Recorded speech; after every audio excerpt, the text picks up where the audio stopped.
Hi, this is Elliot Fishman, and welcome to our latest vodcast. This is going to be probably a three-parter on CT angiography, but how we use CT angiography in clinical practice in the oncology patient. The truth is we use CT angiography, and I guess it depends on what you define CT angiography. If you define it as CT with fast scanning thin sections and doing vascular mapping, we do it everywhere, anywhere, many times a day. But we're going to look at the oncologic patient and look at specific applications, kind of look at big organs, liver, pancreas, kidney, and just make some of the key points. I think one of the things to recognize when you think about CTA, like everything, you need to optimize the protocols, because with CTA, if done correctly, you can optimize detection and staging of tumors. Some tumors that are subtle would be missed without CTA, and sometimes you're really not going to determine what the lesion is without CTA. You'll say there's a mass in the liver, but you won't be more specific. We also can optimize how we manage that patient. Do we need further evaluation? What studies do we need in terms of management? And of course, to optimize detection and management of complications of primary disease processes or as a result of therapy. So in the oncology patient, we often see patients with shortness of breath, maybe PE. We see patients with fever. Could it be an abscess? We talk about patients post-bone marrow transplant. Could it be graft versus host? We talk about patients with infection. Could it be pseudomembranous colitis? And many of these things do better with CT angiography. Now, a big part of CT angiography, of course, is the protocol. Sometimes for CT angiography, you'll do a single-phase acquisition. But when I think about it, particularly in the oncology patient, CT angiography almost always means a dual-phase study. If you think about the complications I mentioned before and you're doing GI bleeding, it's dual phase. If you're thinking of a complication like PE, of course, then it's single phase. If you're staging or evaluating a suspected liver mass or a suspected pancreatic mass or a renal mass, at a minimum it's two phases for liver, 2 phases for pancreas. But of course, the kidney, if you're trying to define a mass and determine specifically what it is and then stage it, you're probably going to do a 3 or 4 phase acquisition. Usually, however, arterial and venous mapping are ideal for most applications. The only time we really need delayed phase is we're with the kidney and we're looking perhaps at, is the mass going to show better on late phase? Is it a transitional cell? What does the ureter look like? Those are possibilities. And we should also mention, and this is no surprise, that axial views alone, particularly with CTA, are not enough.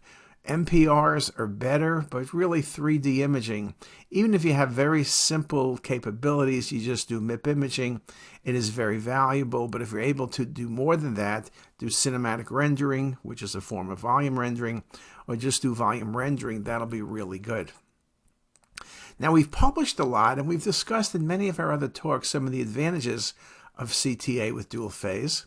We talk about detecting small lesions that may only be on one phase or the other. Think for a moment about a neuroendocrine tumor of the pancreas may only be seen on arterial phase, though I have seen several recently that were only seen on the venous phase. We talk about enhancement characteristics. Yes, a lesion is vascular in the liver, but that's a hemangioma, focal nodular hyperplasia, hepatic adenoma, hepatoma, metastasis from renal cell. So there are many things, benign and malignant, that are hypervascular, but it's how the lesion enhances. Is it peripheral with puddling and filling in peripheral to central, as we might suspect in a patient with hemangioma? Is it homogeneous, matching the IVC with a central scar? Then it's FNH. Does it have significant neovascularity? Then likely it's going to be a hepatoma. And in terms of dealing with our referring docs who are critical to us, doing CT angiography with vascular mapping often provides lots of additional information for them to help them determine surgical resectability. And if the answer is a go, then specifically how the surgery is done.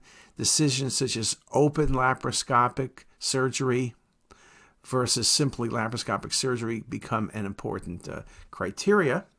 in things like adrenal and things like kidney. So often the information, the 3D mapping will help determine the exact surgical procedure that's done. When you look at applications, it's really throughout the body. I also should put down the lower extremities and musculoskeletal. We can stage tumors, look for vascular involvement. But in this case, I'm not going to look at the chest, and I'm not going to look at the heart, and I'm not really going to look at vasculature in any great degree. We'll talk a little bit about vascular mapping as it relates to complications of therapy, but not talking about the aorta per se. But we will go through the major organs, and I'm not going to cover everything because that would be about a 20-part lecture. I'm just going to make some key points that I think are important and some takeaway messages. So if I look at the liver is critical in terms of lesion detection. Is there a real lesion present? Is it a met? Is it a benign lesion? Benign versus malignant. Do I need to biopsy it? Do I need to resect it? All important decisions.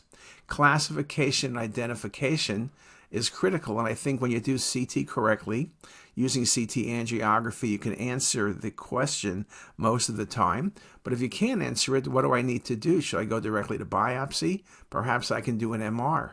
Should we go to surgery? Is patient with pancreatic cancer, is it a met or not? Obviously, that changes the patient's staging. The patient with a liver met is not going to go to surgery in most cases.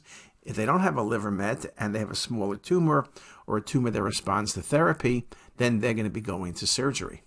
So here's a very simple one. Take a look at this lesion.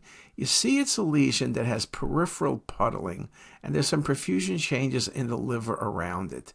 There's no evidence of cirrhosis. Now, the reason I say that is whenever I see cirrhosis in a vascular lesion, to me, it's hepatoma till proven otherwise. And also with a cirrhotic liver, you rarely, if ever, see hemangiomas because hemangiomas are pools of blood, and with the fibrosis of cirrhosis, they kind of collapse. So here is peripheral puddling, and as you go from arterial to venous, you can see the lesion fills in and is now homogeneous. It's not yet going to be isodense. So you ask in this case, is this just a hemangioma, peripheral puddling filling in? It'll look a little bit less distinct as you go to later phase images.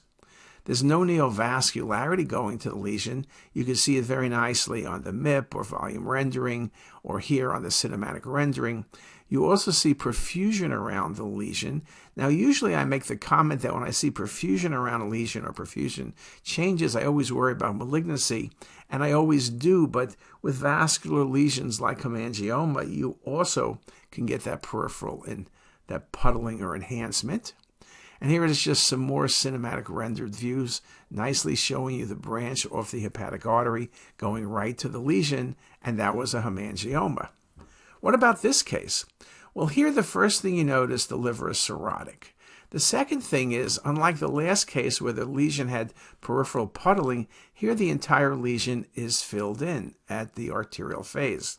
Now, occasionally hemangiomas will fill in their entirety early, but those are really small hemangiomas, typically a centimeter or less, not 2 centimeters.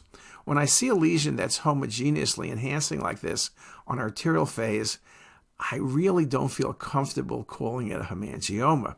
But also the other thing here is we have cirrhosis of the liver. Here's the lesion again. You can see a few more phases here and here on the cinematic rendering. And to me, again, this idea about a cirrhotic liver and calling hemangiomas, I think that's a really bad idea. Here's the lesion. You could see some feeding vessels to the lesion. Now, you can see feeding vessels with almost anything. FNH is a good example, hepatic adenoma. And here the feeding vessels are going to the lesion, okay? But there's not any significant neovascularity. Perhaps that makes you a bit more comfortable, but it's still going to the lesion. We have an enhancing lesion which is hyper bright on arterial phase, stays there as you get to venous. There's an underlying cirrhosis, and to me, when the lesion then goes a bit later, and you see how the lesion is there, but the periphery around the lesion now has increased vascularity, and the lesion is low density. It's not gone like a hemangioma would be. And this peripheral around the lesion is concerning to me. With hemangiomas, you can see sometimes, as in the case before I showed you, some peripheral enhancement, but it stays and then goes away. Here, it's appearing later on. That's a bad sign. That usually means some sort of vascular shunting, and this was a hepatoma in a cirrhotic liver. Again, an important differential point between the two cases, because in many ways you can say the cases were vascular liver lesions. One was benign, one was hepatoma. And based on the CTA appearance, you can make that distinction. Some things are harder. This is a very large lesion, and it's very vascular. You can see it on the axial arterial phase. You can see the prominent vascularity in feeding vessels as you look at the arterial with coronal or with MIP imaging. And you have to think to yourself, what is this lesion? The lesion is well seen also on venous phase imaging. Does not have the appearance of hemangioma, does not have the homogeneous appearance of a patient with FNH. There's no cirrhotic liver present, but what else gives you a very vascular lesion? Now, theoretically, you could say metastasis, particularly like renal cell carcinoid or any neuroendocrine tumor. You could say, we said hepatoma, metastasis, but the other thing this could be is hepatic adenoma. Hepatic adenoma is a very vascular lesion. In many cases, it's a lesion that's pre-malignant, that hepatic adenomas will go on to develop hepatomas. There's a whole bunch of new classification of hepatic adenomas, which we'll come back to a little bit later or a different day. But also with hepatic adenomas, they're often multiple, and now there's new pathologic stains that'll help predict which ones go on to being tumors and which ones do not. Here's that lesion with cinematic rendering in the venous phase, and that was hepatic adenoma. Here's another hepatic adenoma, very subtle enhancement in the left lobe of the liver. If you look hard, arterial phase, there is some patchy enhancement. There's some mass effect. Maybe the left hepatic vein is slightly distorted. Here it is again on the coronal view. There's mass effect on the patient's stomach. Has a lot of vascularity, not quite as bright as the prior study, but still very vascular. You can see the stretching of the left hepatic artery and some vascularity of the mass in general. And then on the delayed phase, you can see, or late venous phase, the lesion is there, but easy to miss. But you can see the left lobe looks kind of bulbous, and it's sort of become isodense. Could be, many things become isodense. Hemangiomas, FNH, hepatic adenomas, hepatomas can become isodense. But in this liver, this mass, which you can see here very nicely on the cinematic rendering, was consistent with hepatic adenoma. It doesn't look that much different from this case. Vascular lesion, which looks well defined. It looks encapsulated or pseudo-encapsulated. You see neovascularity in the lesion. You see the lesion well defined on the cinematic rendered images, on the arterial phase previously, and now in the venous phase where it washes out. Now, just because a lesion is well defined does not mean it's not malignant. And here the neovascularity, the AV shunting, puts this in the category of a hepatoma. When we talk about liver, going back a slide, when we talk about liver, the point about things being well defined and being benign versus malignant does not always work, and that's an important message I can give you. Now, other tumors in the liver, CT angiography may help sometimes in picking up infiltrating tumors. Lymphoma is one of them. I like to make the point about the dual phase imaging because image on the left, which is arterial phase, doesn't show a whole lot. Maybe the liver looks a little bit irregular, but look how abnormal it is on the venous phase. Multiple lesions throughout both lobes in a patient with primary hepatic lymphoma. Just a beautiful example of multiple lesions, but on the arterial phase were nearly impossible to see. And you look at the venous phase, very easy to see. Again, you could think about metastasis if you had no history. Primary lymphoma of the liver is indeed fairly rare. Just to show you this idea about infiltration in multiple phases, here's a patient with abdominal pain. And look at these multiple lesions in the liver. I'm not sure there's any cirrhotic changes, but there's lots of low-density lesions and some vascularity. The patient does have a hemoperitoneum. Look around the spleen. And then here's a couple more images. You have renal cysts, particularly right kidney. But what's going on? What's this normal enhancement of the liver? What all this low-density zone, some vascularity? What exactly is going on here? Well, when you go to venous phase, you see what looks like multiple areas of puddling in the liver.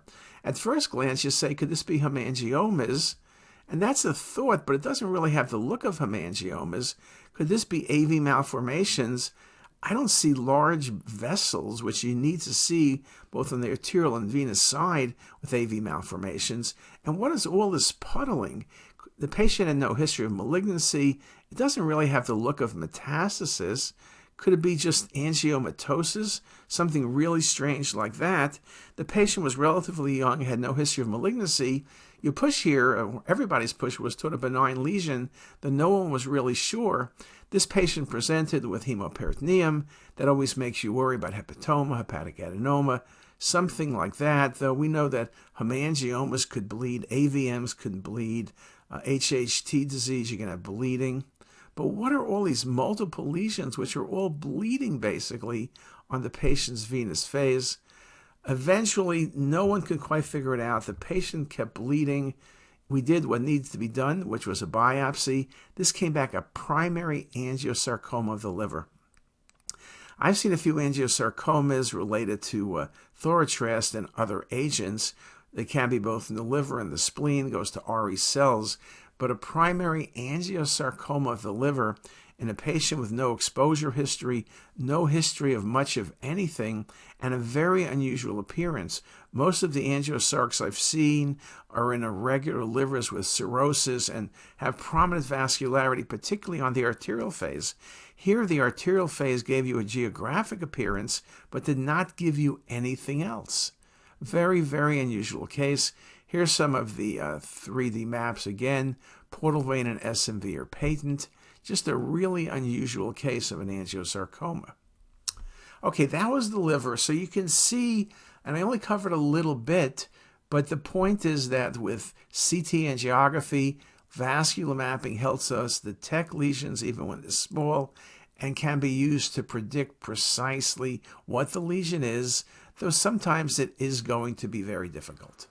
So with that, let's go to pancreas. And what I want to talk about the pancreas is lesion detection, classification, the importance of staging using CTA, and of course the importance of management decisions. Those are all things we need to look at. And we'll start off with pancreatic adenocarcinoma, but I see the time is a little bit short. Let's stop right here and come back and start talking about pancreatic adenocarcinoma and the role of CT angiography. If you like this video, make sure to subscribe to the CTisus YouTube channel. You can also visit us at ctisus.com for even more videos, plus quizzes, pearls, protocols, and oh so much more. We're also in the App Store and have well over a dozen apps for iPhone and iPad, all completely free. Thanks for watching.